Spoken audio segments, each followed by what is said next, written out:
रोज तारों की नुमाइश में खलल पड़ता है। रोज तारों की नुमाइश में खलल पड़ता है। चांद पागल है, अंधेरे में निकल पड़ता है।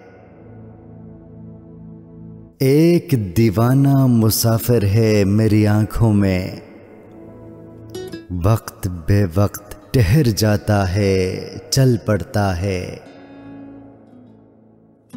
अपनी ताबीर के चक्कर में मेरा जागता ख्वाब रोज सूरज की तरह घर से निकल पड़ता है। रोज पत्थर की हिमायत में गजल लिखते हैं।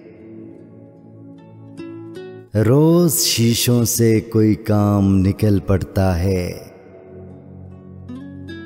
उसकी याद आई है सांसों, जरा आहिस्ता चलो। उसकी याद आई है सांसों, जरा आहिस्ता चलो। उसकी याद आई है सांसों, जरा आहिस्ता चलो। धड़कनों से भी इबादत में खलल पड़ता है।